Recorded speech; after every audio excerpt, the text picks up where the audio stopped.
김광진 전 더불어민주당 의원, 김태현 변호사 나오셨습니다. 어서 오십시오. 네, 안녕하세요. 자, 안희정 전 충남지사에 대한 재판 오늘 모든 혐의에 대해서 무죄가 나왔습니다. 1심 판결입니다마는 김지은 씨에 대한 성폭력, 그다음에 강제추행 이런 것들이 전부 다 무죄다라는 게 재판부의 판단인데 사실은 이제까지 뭐 김태현 변호사도 그렇고 많은 그 법조계의 그 해석이 전망이 무죄 가능성이 높다 이랬었잖아요. 좀 그랬죠. 예, 저도 예, 뭐 그렇게 예. 전망을 했었고. 그러면 오늘 판결은 그런 전망 판결문 내용도 그렇고 오늘 그 전망에 부합하는 무죄입니까? 아니면 좀 다른 또 설명이 필요합니까? 저는 제 개인적인 예상대로 판결만 나온 건데 네.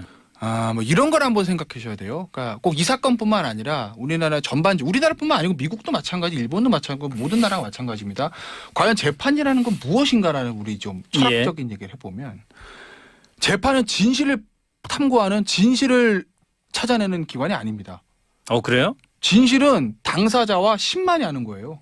그렇지 않습니까? 그렇겠죠. 예. 재판은 진실을 밝히는 게 아니라 나타나 있는 증거로 사실관계를 확정하고 그걸 현행 법률에 따라서 해석해서 판단하는 기관입니다. 네. 그게 재판의 본질이다라는 말씀 제가 좀 드려요. 그러니까 이번 사건 같은 경우에 정말 김지은 씨하고 안희정 전 지사의 강제와 위압이 있는 성관계가 있을 수도 있습니다. 네. 그건 저도 모르겠습니다. 네. 그건 뭐 양 당사자하고 진짜 신만이 알겠죠. 물론 똑같은 행위에 대해서 안희정 전 지사하고 김지은 씨와의 어떤 생각이나 해석이 달랐을 수는 있어요. 예. 그러니까 뭐 약간의 어떤 그런 두 사람의 관계에 대해서 하지만 어쨌든 드러난 증거로 봤을 때는 이걸 위력에 의한 간음이라고 법원에서는 판단할 수 없었다는 거고 저도 사실 이제 재판 과정들이 이제 어쨌든 뭐 있었던 진술들이 언론에 보도가 되고 그리고 또 뭐 여의도 주변에서 또 얘기들이 도는 얘기들이 있잖아요. 그런 것들 종합해 봤을 때 과연 지금 나와 있는 증거로 위력에 의한 간음을 유죄 판결문을 쓸 수 있을까 해서 저는 사실 회의적으로 봤었고 그래서 오늘 판결문이 이제 그대로 나오는 거죠. 그러니까 판결문이 왜 이제 간단하게만 요약을 해드리면 이런 거예요.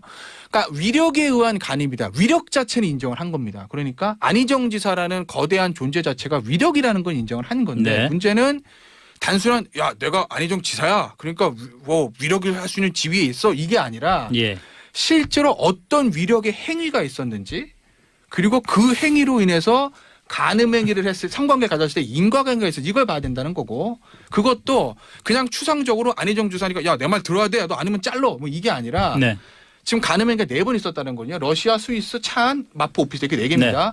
그 4번의 성행위에 있을 때 각각 어떤 위력이 있었고 왜 그걸로 성관계가 됐는지에서 구체적인 인과관계가 설명이 되다는 개별적 하나하나가 그래야지 유죄 판결을 쓸 수 있거든요.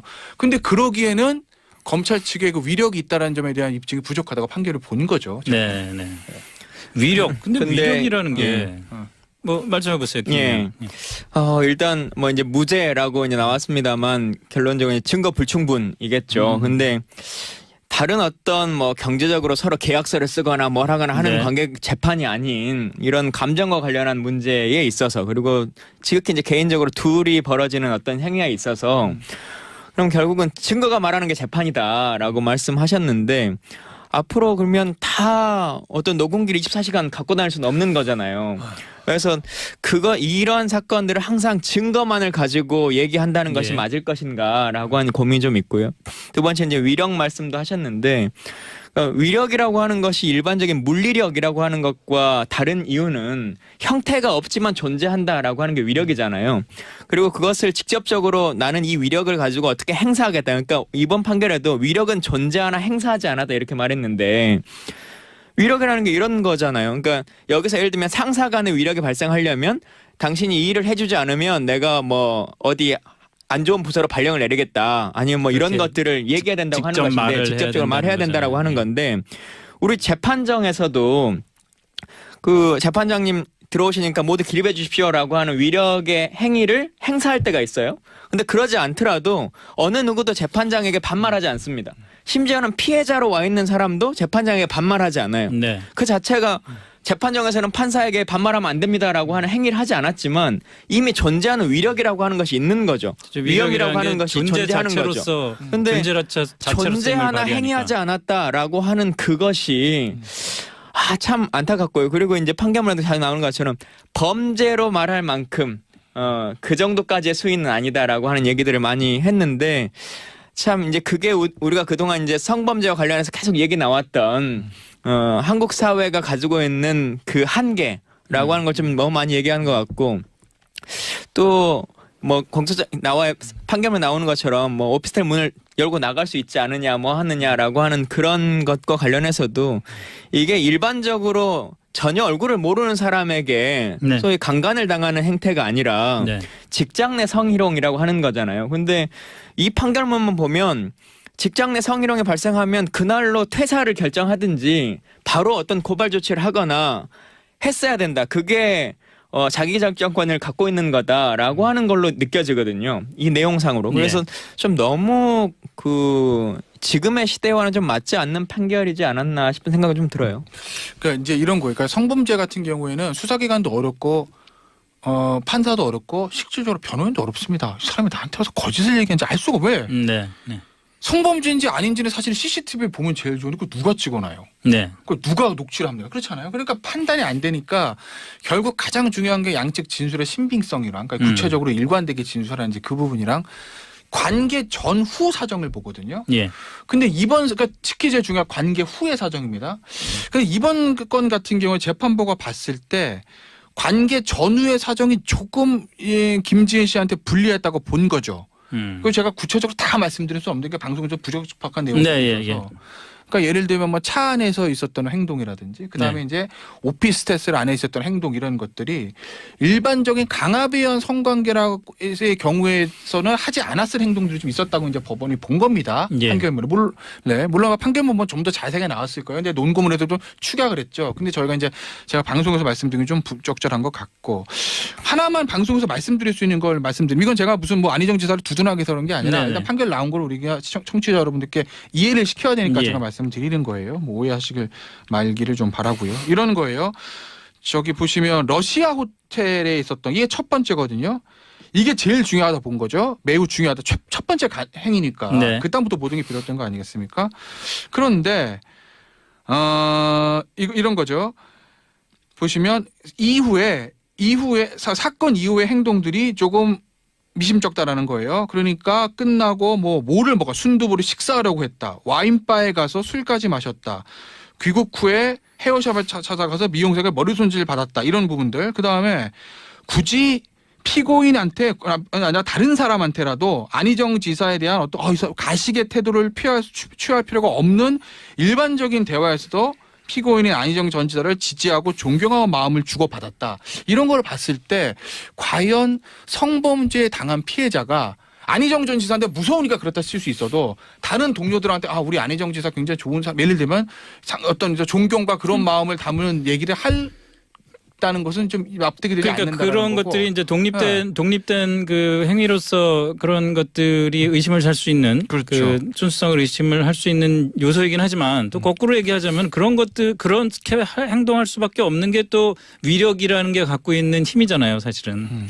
그래서 사실은 요즘 판결들에 보면 심지어는 부부간에도 강간을 인정하잖아요. 네.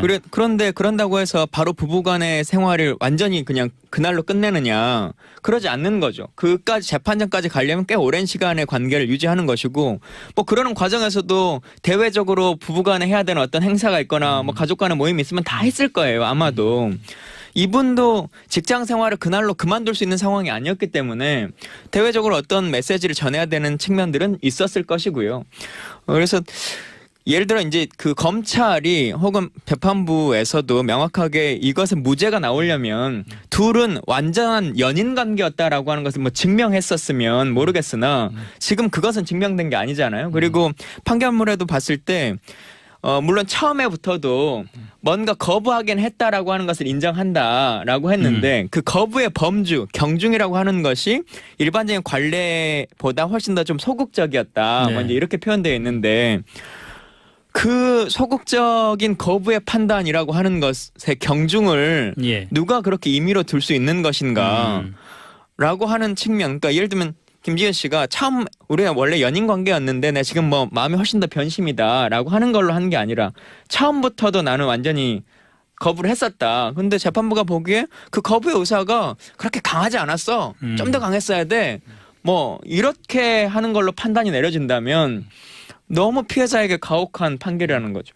자, 그럼 이건 어떻습니까? 오늘 재판부에서도 이제 이렇게 판결을 내리면서 사실은 우리 사회에서 우리 법이 규정하고 있는 그런 위력에 의한 간음 또는 성폭력에 대한 그 어떤 법의 규정이 좀 너무 좀 보수적인 것 같다라는 취지의 얘기로 좀 해석이 됐어요. 오늘 재판부의 얘기가. 그거는 1심 판결에서 안 쓰는 것들이에요. 그러게요. 그렇죠? 그러니까 예. 대법원 그러니까 이런 거예요. 그러니까 전반적인 판결문의 구성을 말씀드리면 일반적으로는 검찰의 공소 사실 쓰고 그다음에 이제 피고인의 변론 이제 변소를 쓰고 그다음에 이제 판결을 씁니다. 쟁점에 대해서. 네. 구체적 공소 사실을 판단해서 그럼 끝이거든요. 네. 근데 이 판결문은 앞에 뭐가 있냐면 우리나라 성범죄 체계에 대해서 쭉 설명합니다. 네. 그러니까 뭐 입법 정책 뭐 몇 년도부터 뭐 죄가 무슨 죄가 됐고 보호법이건 뭐고 일반적인 의미에서의 성폭력과 법에서의 성폭력의 의미를 이렇게 다루고 쭉 설명을 합니다. 네. 강의하듯이. 그리고 이제 공소사실에 대해서 무죄 판단 내리고 마지막에 뭐를 쓰냐면 입법 정책에 대해서 써요. 이거 사실은 대법원 판결문 이렇게 쓸 수 있죠. 네. 그리고 헌법재판소 판결문 이렇게 씁니다. 예. 근데 이제 1심 판결문 이렇게 썼다는 거예요. 그러니까 재판부도 굉장히 좀 부담을 느낀 것 같고 만약에 이게 그렇겠죠. 피고인이 안희정 전 지사가 아니라 그냥 일반 사람이라면 그냥 국제적 공소사실을 판단한다. 무죄 끝 하고 끝났을 거예요. 예. 근데 피고인의 안희정 전 지사가 워낙 이제 관심이 많은 사건이긴 더군다나 이거 엠바고 걸었잖아요. 이례적으로. 네네. 기자분들이 이거 받아치는 거 완전 선고 끝날 때까지는 밖으로 하지 말라고. 예. 그 정도로 엠바고 걸 정도로 법원에서 이게 여론을 신경 쓴 건데 그 입법 정책 이게 무슨 얘기냐면 그건 사실은 이번에 처음 나왔을 때부터 이제 이 사건이 처음 불거졌을 때부터 나왔던 얘기예요. 그러니까 뭐냐면 이런 거죠. 우리나라 지금 현행 형법에 폭행 또는 협박으로 간음한 자 이렇게 돼 있습니다. 그러면 법에 폭행 또는 협박돼 있으니까 아무리 폭행과 협박의 의미를 넓게 해석해줘도 예. 처벌할 수 없는 공간이 생겨요. 그죠? 그 다음에 한 단계에서 위력에 의한 간음, 위력이라고 있기 때문에 아무리 이거를 좀 넓게 해석하려고 해도 그 단어가 가지고 있는 의미에 얽매일 수밖에 없는 거예요. 예? 그래서 처음에 이거 무슨 얘기 했냐면 그럼 이런 걸 제가 가정을 들어볼게요. 관계를 가져 남자가 요구합니다. 여자가 싫은데? 이렇게 얘기하면 그냥 싫은데? 예. 싫은데? 근데 남자가 좀 쫄라서 했다고 칩시다. 관계를 가졌다고. 네. 싫은데 그랬는데 자 폭행 있습니까? 없습니다. 없죠. 협박 있습니까? 없습니다. 그럼 일반 강간죄 무죄예요. 그러면 동등한 친구 사이입니다. 그 위력이 있습니까? 없습니다. 그럼 무죄예요. 이런 경우 무죄입니다. 100%. 그런데 영국이나 구미 선진국, 미국 같은 데서는 이런 경우도 처벌한다는 데도 있다는 거잖아요. 노민스 노구나 그게. 그렇죠. 왜 그랬냐? 아니라고 했잖아. 근데 당신이 억지로 한 거 아니야? 물론 남자 측은 야, 그게 무슨 아니에요. 그냥 한번 빼는 거 이렇게 얘기는 했지만 여자가 명시적으로 아니라고 했기 때문에 그건 아니다 이렇게 의미를 하는 거거든요. 그러니까 우리 현행 법제에서 이게 처벌이 안 된다는 거예요. 예. 그걸 이 판결문에서 얘기를 합니다. 예. 그러면서 그 부분을 처벌할 수 있는 건 입법 정책의 문제고 현행 법에서는 이거는 이 피고인은 무죄로 나올 수밖에 없다라고 얘기해요. 저는 이 판결문의 지적이 저는 맞다고 보고. 아니 19대 때 김 의원 국회에 계실 때 좀 그러니까. 그런 것 좀 근데 정리를 하지 저는 그랬어요. 법리 전문가는 아닙니다만 네. 이분이 지금 강간죄와 관련해서 이제 그 얘기를 하셨는데 아니, 전반적인 성범죄들 이렇게 얘기하는 위력도 마찬가지인 거죠. 근데 명시하게는 강간이라고 했어요. 네. 근데 지금은 물리력에 의한 폭력이나 이것에 의한 것이 아니라 위력에 의한 그 성추행이다라고 하는 것이 명확하게 공소했고 또 실제 2017년이라고 하는 시기로 보면 일반적인 직장 상사의 범죄를 훨씬 넘어서서 대선 끝난 이후에 누가 봐도 차기 대통령 후보로서 가장 유력한 분이었어요. 예. 그만큼의 위력을 가질 만한 사람이 거의 없는 그렇죠. 정도의 위치였는데 위력에 의한 성폭행이냐 아니냐라고 하는 부분은 지금 있는 법률로도 충분히 평가할 수 있는 것인데 지금 여기서 물리력이 행사됐다고 말하는 사람이 없는 위력도 거잖아요. 마찬가지인 거죠. 위력도 그러니까 기본적으로 그러니까 친구 간의 그 문제랑 이건 이미 존재하는 위력인 거죠. 위력에 의한 간음도 지위가 있다고 해서 그럼 이제 사장과 예를 들면 아니 좀 극단적이에요. 사장과 아주 여비서의 관계는 전부 다 위력에 의한 간음 그건 아니잖아요. 그러니까 위력이 각각의 행위에 대해서 이 사람이 어떤 지위를 떠나서 어떤 위력적인 행위를 했고 예. 그로 인해서 어떤 간음이라든지 인과관계가 명확히 설치가 돼야 사실 유죄 판결을 쓸 수 있는 게 현행 형사사법 체계니까 우리가 딱 봐서 지사인데 차기 대선 후보 1순위인데 그러니까 거부할 수 없는 것 같은데 그러니까 억지로 했을 것 같은데 이거 가지고는 사실 유죄 판결 못 쓰죠. 그거는 어쩔 수가 없는 측면이 있어요. 왜냐하면 의심스러우면 피고인의 이익으로 하라고 했는데 판사 입장에서 뭐 이건 100% 안희정 사가 야 너 예를 들면 너 내 말 안 들으면 너 자른다. 나랑 같이 의심스러우면 피고인의 이익으로 해라. 의심스러우면 피고인의 이익으로 해라. 나는 이제 그게 이거는 형사소송법의 원칙이죠. 그러니까 이런 거예요. 그러니까 형사법에서 유죄를 받기 위한 요소가 5가지라고 있다고 합시다. 검찰은 유죄를 받아내기 위해서 5가지 다 입증해야 돼요. 완벽하게. 네. 근데 피고인 입장에서는 그중에 하나만 날려도 무죄가 나오는 것이거든요. 그러니까 그런 부분들이 있기 때문에 피해자들 입장에서 억울할 수도 있지만 이거는 우리 법 체계에서 저는 어쩔 수 없는 부분이 있다고 봐요. 그래서 네, 예. 이제 판사가 얘기했던 그 입법적인 예를 들면 이러는 거죠. 그러니까 이제 21대 들어가시면 이런 걸 발의 한번 해보세요. 예를 들어서 개정을 하는 거예요. 예를 들면 상대방의 동의 없이 간음한 자는 강간이야. 처벌한다. 이러면 굉장히 넓죠, 범위가. 예. 그러면 이 경우로 다 걸려드는 거죠. 예. 상대방. 근데 물론 그랬을 경우에 진짜 싫어. 이거를 어디까지 이제 그 싫다는 의미를 파악해야 되는지에서 여러 가지 다툼이 있을 수 있으나 폭행 또는 협박 또는 위력에 하는 간음 이거보다 범위는 굉장히 넓어지는 거죠. 그런 입법 정책의 문제를 법원 재판부가 제시를 한 건데 그거는 사실은 헌법재판소에서 할 얘기를 1심 판결에서 했다는 거 그만큼 좀 부담을 느끼고 있었다는 걸로 봐요 저는. 지금도 근데 재판부는 아니라는 의사 표명은 김 씨가 했다라고 하는 건 얘기는 하고 있어요. 그러니까. 근데 그거 갖고는 안 된다는 거잖아요. 우리 그러니까 아까 형사법 말씀드린 체계가. 대로 우리 법 체계가 상대방의 동의, 김광진 의원 발의 통과. 상대방 동의 없이 간음한 자는 처벌한다. 이러면 유죄죠. 그게 우리 법 체계는 그거 아니라는 거예요. 최소한 어느 정도의 간음 행위를 하기 위한 유형력의 행사, 힘의 행사, 폭행 협박 그게 안 되면 조금 낮았을 때 위력 또는 위계 이것까지 있어야 된다는 거거든요. 근데 그게 그러니까 다 입증이 안 위력이라고 되면 하는 안 것이 위력이라고 하는 것이 네. 그것을 행사해야 되는 것이냐라고 하는 얘기를 하는 거잖아요. 네. 이분은 네. 지금 뭐 예스 노 이 룰과는 별도의 문제로. 근데 그걸 납득할 수 없다는 거죠. 위력이라고 하는 것이 명확하게 지시하고 행사하고 A라고 하는 거 B라고 하는 내가 이것을 당신 이걸 지키지 않으면 내가 이렇게 처벌할 테니 해라 라고 하는 것을 말할 때만 위력이 성립된다 라고 하는 게 실제 위력이라고 하는 행위 자체가 현실 세계에 존재하는 것을 너무 동떨어지게 판시한다라고 하는 거죠. 그러니까 지금 김광진 의원 좀 말씀하신 게 과연 지금 법 체계가 미비돼서 이제까지 판례도 그렇게 다 나온 건지 아니면은 이번 판결에서 위력의 그 힘을 너무 그냥 과소평가한 건지. 위력에 의한 간음죄 이 사건 처음 터졌을 때 이제 언론에서 많이 보도가 되는데 위력에 의한 간음죄가 사실 유죄받는 케이스 많지가 않고 예. 실질적으로 저희가 이제 공부를 하다 보면 이제 사법시험 공부, 연수원 공부, 판례들 공부하면 네. 대표적으로 요새 많이 정말 많이 인구의 회자가 되는데 판례가 별로 없는 게 뭐냐면 직권남용. 그렇죠. 직무유기. 예, 뭐 되게 그렇죠. 그다음 위력에 의한 간음 이거예요. 업무방해. 방조범 이런 게 별로 없어요. 별로 없다는 얘기는 실제로 검찰이 기소도 잘 안 할 뿐더러 해도 유죄가 나온 경우가 극히 드물다는 얘기거든요. 그 정도로 지금 입증이 좀 난해하죠. 오히려 일반 폭행 또는 협박으로 이건 쉽습니다. 이거 입증하기 오히려 쉬워요. 왜냐하면 네. 힘을 써서 강제로 하는 거는 오히려 검찰한테는 입증하기 용이한데 위력에 의한 간음은 말씀하신 대로 두 사람의 지휘관계야 사실 뭔가 예민한 의사들이기 때문에 굉장히 어렵죠. 그런 한계는 있어요. 이 한계는 이 사건 처음부터 제시됐던 것이거든요. 어떤 의미에서 보면 제가 진실은 잘 모르겠으나 안희정 전 지사 측이 그걸 정확하게 캐치하고 변론 전략을 잘 썼다고 볼 여지도 있어요. 뭐 변호사로서는 제가 보면. 예, 예. 그리고 글쎄 이거 사실 판결문은 저도 이제 내일쯤 뭐 구해서 읽어볼 건데 판결문을 저희가 다 읽어드릴 수는 없지만 네. 오늘 논거문을 저희 다 보시면 조금 이해는 가시고 그런 그러니까 법원이나 수사기관이 성범죄인지 아닌지 판단할 때 보는 중요한 요소들 이후의 행동들 그거 제가 말씀드렸잖아요. 방송에서 말하기는 좀 부적절하다. 네, 알겠습니다. 그런 행동들이 있으면 법원 입장에서는 쉽게 유죄 못 쓰죠. 그건. 좋습니다. 뭐 네. 그 법리와 관련해서 이 정도를 정리를 하고 21대 김광진 의원이 들어가시면은 성범죄 관련해서 훨씬 더 엄밀한 또 시대에 맞는 그런 법안을 입법하실 거라고 믿고. 근데 법만의 문제는 꼭 아닌 것 같습니다. 물론 그렇죠. 제가 물론 볼 거예요. 그렇죠. 발의 하나 예. 가지고. 근데 오늘 저희 방송 들어오기 전까지 지켜봤는데 다른 당들은 정의당 포함해서 다른 당들은 다 이 논평을 냈는데 그리고 또 어떻게 보면은 사실은 그 피해자를 좀 옹호하는 쪽에 논평을 냈는데 민주당은 아무것도 없네요. 저도 뭐 확인해 보진 않고 왔는데 네. 뭐 굳이 개입할 그런 생각들은 뭐 없어서 그럴지 어쩔지 모르겠습니다만 아무리 뭐 그러고 해도 여성위원회 정도에서는 입장을 내지 않겠습니까? 너무 좀 지켜보시죠, 고민하는 건가요? 안희정 전 지사기 때문에?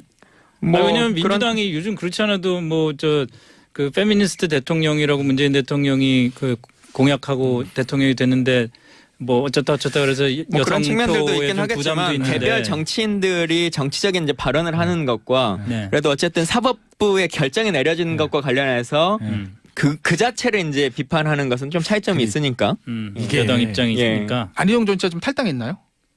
제명이겠죠. 제명됐죠. 제명. 물론 제명됐으니까 당이는 당 사람은 아닌데 어쨌든 그 당에 전직 대선 후보 경선까지 유력한 지사 중에는 그 당 소속 조지사였는데 여기다가 사실 논평을 내라가는 전 좀 잔인한 것 같아요. 그러니까 예를 들면 유죄가 나왔으면 안희정 지사 유죄 나왔습니다. 우리도 어쨌든 그 당에 소속된 당으로서 깊이 사죄합니다. 반성 이렇게 하면 되는데 네. 유죄가 아닙니다.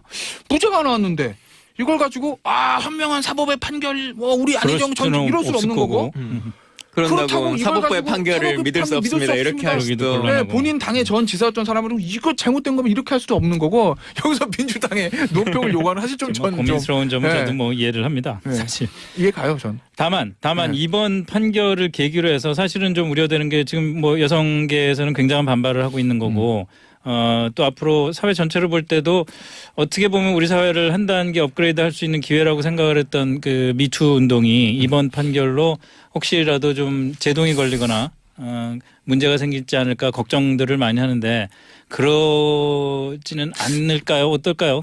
그러지 않게 또 해야 되는 그러지 또 않게 의무도 있는 해야겠죠. 거고. 뭐 그 추동력을 이제 따라가야 될 텐데 뭐 네. 여기 판결 마지막에도 법을 좀 바꿨으면 좋겠다라고 한 네. 제시를 했습니다만 사실은 사회가 바뀌고 그 이후에 이제 입법부가 법안을 좀 바꿔도 그래도 사법부가 좀 더 그 예전의 판결들을 많이 하긴 상대적으로 하는데 보수적으로 움직이겠죠. 보수적으로 많이 예. 하는데요.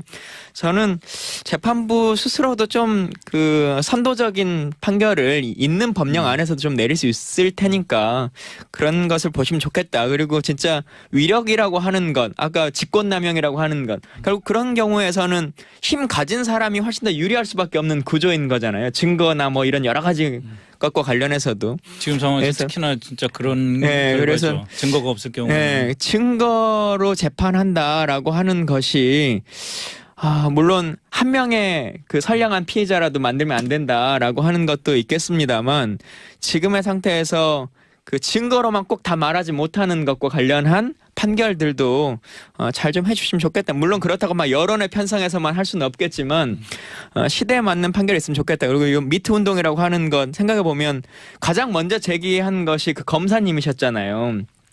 법을 누구보다 대한민국에 잘 안다는 그분도 8년 동안 말하지 못했어요. 고민했었죠. 법이 지켜주지 못한다라고 하는 그 고민 때문에. 네. 예. 그러한 것들을 일반 시민은 훨씬 더 심하게 느끼니까 사법부가 법이 그렇게 멀지 않다는 것을 그리고 법이 진짜 피해자와 힘없는 사람들을 보호한다는 것을 재판의 판결로 좀 증명하셨으면 좋겠다는 생각이 듭니다. 저는 사실 이 판결 때문에 미투 운동이 뭐 꺾인다. 전 그렇게 보진 않아요. 이건 네. 그냥 개별적인 사건의 하나일 뿐이고 네. 사실 뭐 안희정 전 지사가 대선 후보여서 그렇지 미투 운동이 제일 많이 했던 건 문화예술계 쪽인데 그쪽에 있는 사건도 지금 대부분 많이 구속됐어요. 연극 이윤택 씨 같은 경우에 제가 봤을 때 이윤택 씨 유죄 나올 거예요. 그냥 중형 나올 겁니다. 제가 봤을 땐 그래요. 그러니까 그런 이제 본류들 많이 있었던 그런 부분들에서 이미 엄정한 사법의 잣대로 재판이 진행되고 있기 때문에 이 구체적 요 사안 하나가 뭐 무죄가 나왔다고 해서 뭐 저는 미투의 운동의 어떤 흐름이 꺾일 것 같아서 저는 이렇게 보진 않습니다. 알겠습니다. 여기까지 하죠. 김태현 변호사, 김광진 전 더불어민주당 의원이었습니다. 수고하셨습니다. 여기서 예를 들면 상사 간의 위력이 발생하려면 당신이 이 일을 해주지 않으면 내가 뭐 어디 안 좋은 부서로 발령을 내리겠다. 아니면 뭐 이런 그렇게 것들을 얘기해야 된다고 하는 직접 것인데 말을 직접적으로 해야 말해야 된다는 된다라고 하는 거잖아요. 건데 우리 재판정에서도 그 재판장님 들어오시니까 모두 기립해 주십시오라고 하는 위력의 행위를 행사할 때가 있어요. 근데 그러지 않더라도 어느 누구도 재판장에게 반말하지 않습니다. 심지어는 피해자로 와 있는 사람도 재판장에게 반말하지 않아요. 네. 그 자체가 재판정에서는 판사에게 반말하면 안 됩니다라고 하는 행위를 하지 않았지만 이미 존재하는 위력이라고 하는 것이 있는 거죠. 위험이라고 하는 것이 존재 존재하는 거죠. 자체로서 근데 자체로서 존재 힘을 하나 발휘하니까. 행위하지 않았다라고 하는 그것이 참 안타깝고요. 그리고 이제 판결문에도 잘 나오는 것처럼 범죄로 말할 만큼 그 정도까지의 수위는 아니다라고 하는 얘기들을 많이 했는데 참 이제 그게 우리가 그동안 이제 성범죄와 관련해서 계속 얘기 나왔던 한국 사회가 가지고 있는 그 한계라고 하는 걸 좀 너무 많이 얘기하는 것 같고 또 뭐 공소장 판결문 나오는 것처럼 뭐 오피스텔 문을 열고 나갈 수 있지 않느냐 뭐 하느냐라고 하는 그런 것과 관련해서도 이게 일반적으로 전혀 얼굴을 모르는 사람에게 네. 소위 강간을 당하는 행태가 아니라 네. 직장 내 성희롱이라고 하는 거잖아요. 근데 이 판결문만 보면 직장 내 성희롱이 발생하면 그날로 퇴사를 결정하든지 바로 어떤 고발 조치를 하거나 했어야 된다. 그게 자기결정권을 갖고 있는 거다라고 하는 걸로 느껴지거든요. 이 내용상으로. 그래서 좀 너무 지금의 시대와는 좀 맞지 않는 판결이지 않았나 싶은 생각이 좀 들어요. 그러니까 이제 이런 거예요. 그러니까 성범죄 같은 경우에는 수사기관도 어렵고 판사도 어렵고 실질적으로 변호인도 어렵습니다. 이 사람이 나한테 와서 거짓을 얘기하는지 알 수가 왜? 네. 네. 성범죄인지 아닌지는 사실 CCTV에 보면 제일 좋은데 그거 누가 찍어놔요? 네. 그 누가 녹취를 합니까? 그렇잖아요. 그러니까 판단이 안 되니까 결국 가장 중요한 게 양측 진술의 신빙성이랑 그러니까 구체적으로 일관되게 진술하는지 그 부분이랑 관계 전후 사정을 보거든요. 예. 근데 그러니까 특히 제일 중요한 관계 후의 사정입니다. 근데 이번 건 같은 경우에 재판부가 봤을 때 관계 전후의 사정이 조금 김지은 씨한테 불리했다고 본 거죠. 그리고 제가 구체적으로 다 말씀드릴 수 없는데 그러니까 방송에 좀 부적합한 내용이 네, 있어서 그러니까 예를 들면 뭐 차 안에서 있었던 행동이라든지 그다음에 네. 이제 오피스텔 안에 있었던 행동 이런 것들이 일반적인 강압에 의한 성관계의 경우에서는 하지 않았을 행동들이 좀 있었다고 이제 법원이 본 겁니다. 예. 판결문을 물론 판결문은 좀 더 자세하게 나왔을 거예요. 근데 논고문에도 좀 축약을 했죠. 근데 저희가 이제 제가 방송에서 말씀드린 게 좀 부적절한 것 같고 하나만 방송에서 말씀드릴 수 있는 걸 말씀드리면 이건 제가 무슨 뭐 안희정 지사를 두둔하게 해서 그런 게 아니라 네네. 일단 판결 나온 걸 우리가 청취자 여러분들께 이해를 시켜야 되니까 예. 제가 말씀드리는 거예요. 뭐 오해하시길 말기를 좀 바라고요. 이런 거예요. 저기 보시면 러시아 호텔에 있었던 이게 첫 번째거든요. 이게 제일 중요하다 본 거죠. 매우 중요하다. 첫 번째 행위니까. 네. 그다음부터 모든 게 비롯된 거 아니겠습니까? 그런데 이런 거죠. 보시면 이후에 사건 이후의 행동들이 조금 미심쩍다라는 거예요. 그러니까 끝나고 뭐를 먹어 순두부를 식사하려고 했다. 와인바에 가서 술까지 마셨다.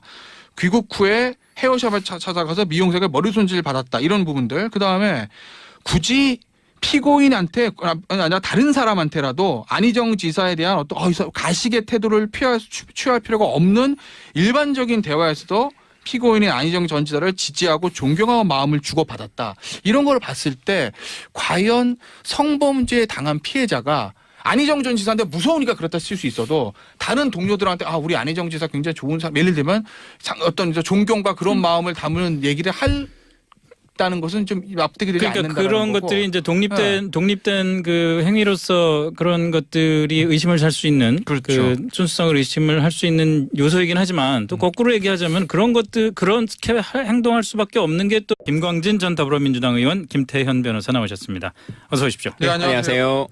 자, 안희정 전 충남지사에 대한 재판 오늘 모든 혐의에 대해서 무죄가 나왔습니다. 1심 판결입니다마는 김지은 씨에 대한 성폭력, 그다음에 강제추행 이런 것들이 전부 다 무죄다라는 게 재판부의 판단인데 사실은 이제까지 뭐 김태현 변호사도 그렇고 많은 그 법조계의 그 해석이 전망이 무죄 가능성이 높다 이랬었잖아요. 좀 그랬죠. 예, 저도 예, 그렇게 예. 전망을 했었고. 그러면 오늘 판결은 그런 판결문 내용도 그렇고 오늘 그 전망에 부합하는 무죄입니까? 아니면 좀 다른 또 설명이 필요합니까? 저는 제 개인적인 예상대로 판결만 나온 건데 네. 뭐 이런 걸 한번 생각하셔야 돼요. 그러니까 꼭 이 사건뿐만 아니라 우리나라 전반적으로 우리나라뿐만 아니고 미국도 마찬가지, 일본도 마찬가지고 모든 나라가 마찬가지입니다. 과연 재판이라는 건 무엇인가라는 우리 좀 철학적인 얘기를 해보면 재판은 진실을 탐구하는 진실을 찾아내는 기관이 아닙니다. 그래요? 진실은 당사자와 신만이 하는 거예요.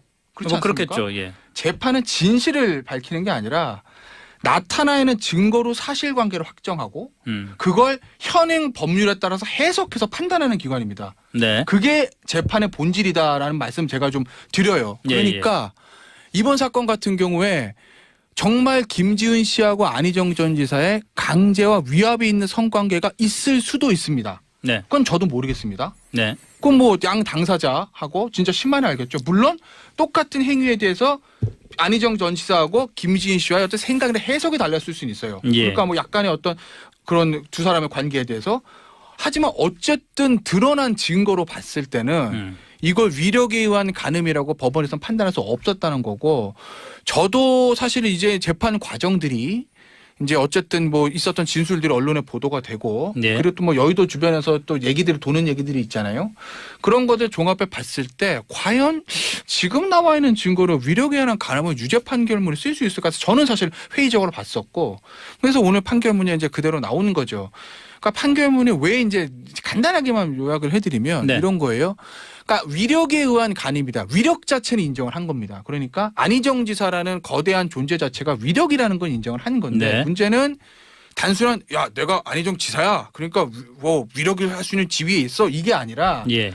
실제로 어떤 위력의 행위가 있었는지 그리고 그 행위로 인해서 간음 행위를 했을 성관계 가졌을 때 인과관계가 있어 이걸 봐야 된다는 거고 그것도 그냥 추상적으로 안희정 지사니까 야 내 말 들어야 돼 너 아니면 잘러 뭐 이게 아니라 네. 지금 간음 행위가 4번 있었다는 거냐 러시아 스위스 차안 마포 오피스 이렇게 4개입니다.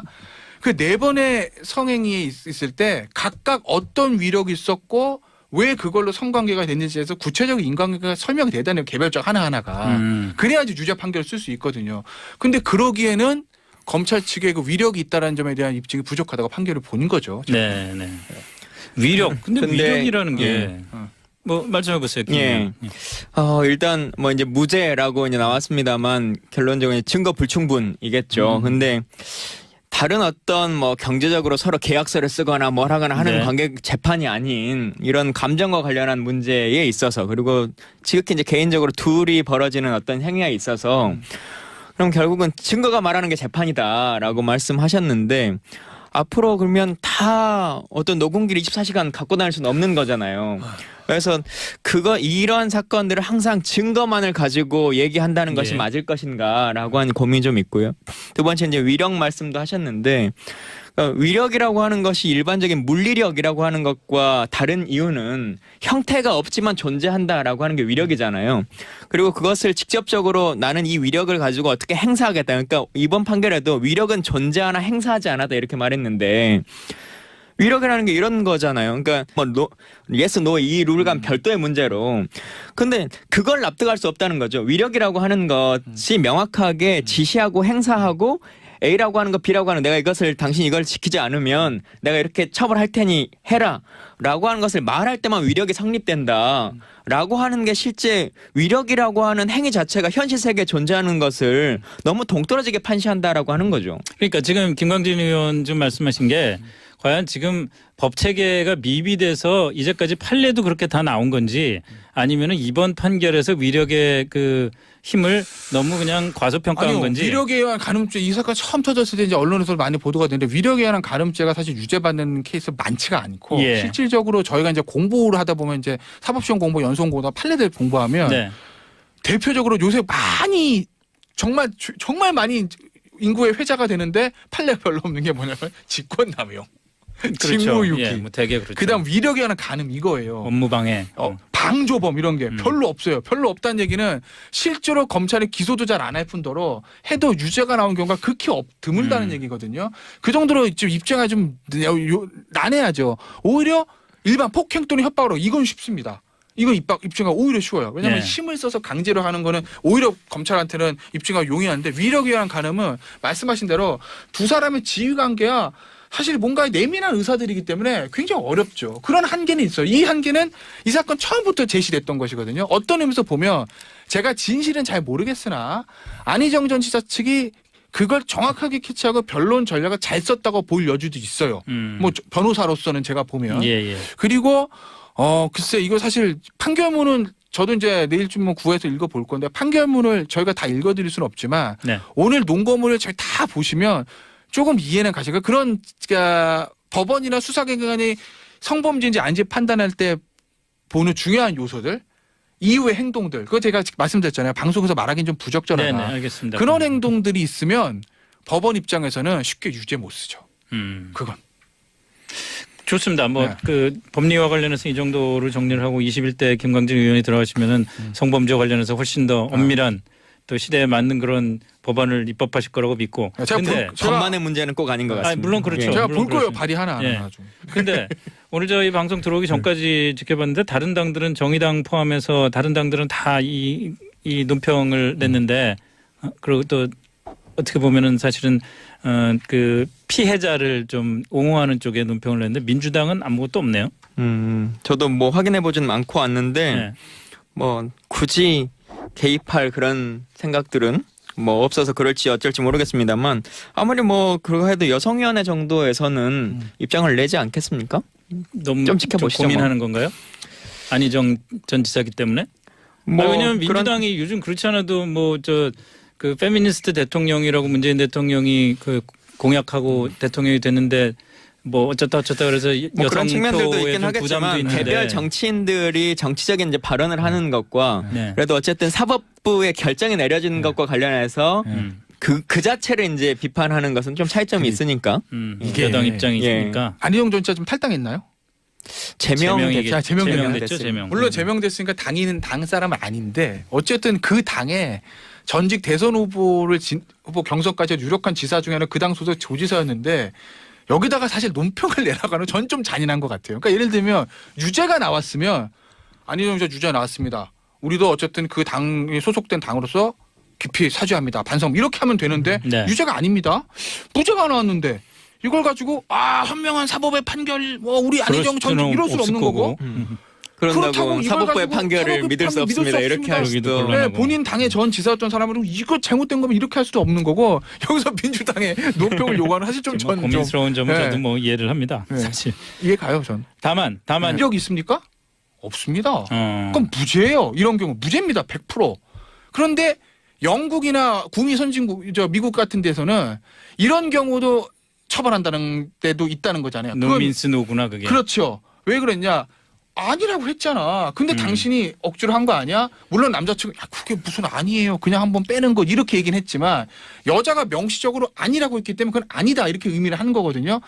그러니까 우리 현행 법제에서 이게 처벌이 안 된다는 거예요. 예. 그걸 이 판결문에서 얘기를 합니다. 예. 그러면서 그 부분을 처벌할 수 있는 건 입법 정책의 문제고 현행 법에서는 이거는 이 피고인은 무죄로 나올 수밖에 없다라고 얘기해요. 저는 이 판결문의 지적이 저는 맞다고 보고. 아니 19대 때 근데- 김 의원 국회에 계실 때 좀 그러니까. 그런 것 좀 근데 정리를 하지 저는 그랬어요. 법리 전문가는 아닙니다만 네. 이분이 지금 강간죄와 관련해서 이제 그 얘기를 하셨는데 아니, 정반적인 성범죄들 이렇게 얘기하는 위력도 마찬가지인 거죠. 아니 근데 명시하기는 강간이라고 했어요. 네. 근데 지금은 물리력에 의한 폭력이나 이것에 의한 것이 아니라 위력에 의한 그 성추행이다라고 하는 것이 명확하게 공소했고 또 실제 2017년이라고 하는 시기로 보면 일반적인 직장 상사의 범죄를 훨씬 넘어서서 대선 끝난 이후에 누가 봐도 차기 대통령 후보로서 가장 유력한 분이었어요. 예. 그만큼의 위력을 가질 만한 사람이 거의 없는 그렇죠. 정도의 위치였는데 위력에 의한 성폭행이냐 아니냐라고 하는 부분은 지금 있는 법률로도 충분히 평가할 수 있는 것인데 지금 여기서 물리력이 행사됐다고 말하는 사람이 없는 위력도 거잖아요. 마찬가지인 거죠. 위력도 그러니까 기본적으로 그러니까 치부 간의 그 문제랑 이건 이미 존재하는 위력인 거죠. 위력에 의한 간음도 지위가 있다고 해서 그럼 이제 사장과 예를 들면 아니 좀 극단적이에요. 사장과 아주 여비서의 관계는 전부 다 위력에 의한 간음 그건 아니잖아요. 그러니까 위력이 각각의 행위에 대해서 이 사람이 어떤 지위를 떠나서 어떤 위력적인 행위를 했고 예. 그로 인해서 어떤 간음이라든지 인과관계가 명확히 설치가 돼야 사실 유죄 판결을 쓸 수 있는 게 현행 형사사법 체계니까 우리가 딱 봐서 지사인데 차기 대선 후보 1순위인데 그러니까 거부할 수 없는 것 같은데 그러니까 억지로 했을 것 같은데 이거 가지고는 사실 유죄 판결 못 쓰죠. 그거는 어쩔 수가 없는 측면이 있어요. 왜냐하면 의심스러우면 피고인의 이익으로 하라고 했는데 판사 입장에서 이건 100% 안희정 진사가 야 너 예를 들면 너 내 말 안 들으면 너 자른다.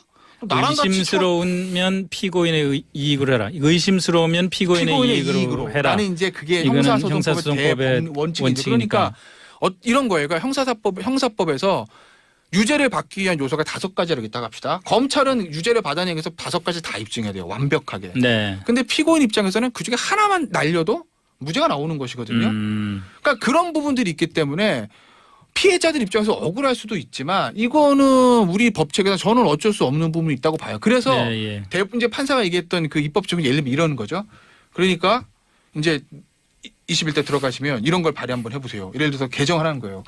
예를 들면 상대방의 동의 없이 간음한 자는 강간이야. 처벌한다. 이러면 굉장히 넓죠, 범위가. 예. 그러면 이 경우로 다 걸려드는 거죠. 예. 상대방. 근데 물론 그랬을 경우에 진짜 싫어. 이거를 어디까지 이제 그 싫다는 의미를 파악해야 되는지에서 여러 가지 다툼이 있을 수 있으나 폭행 또는 협박 또는 위력에 하는 간음 이거보다 범위는 굉장히 넓어지는 거죠. 그런 입법 정책의 문제를 법원 재판부가 제시를 한 건데 그거는 사실은 헌법재판소에서 할 얘기를 1심 판결에서 했다는 거 그만큼 좀 부담을 느끼고 있었다는 걸로 봐요 저는. 지금도 근데 재판부는 아니라는 의사 표명은 김 씨가 했다라고 하는 건 얘기는 하고 있어요. 그러니까. 근데 그거 갖고는 안 된다는 그거는 안 거잖아요. 우리 된다는 거죠. 그러니까 아까 형사법 말씀드린 체계가. 대로 우리 법 체계가 상대방의 동의, 김광진 의원 발의 통과. 상대방 동의 없이 간음한 자는 처벌한다. 이러면 유죄죠.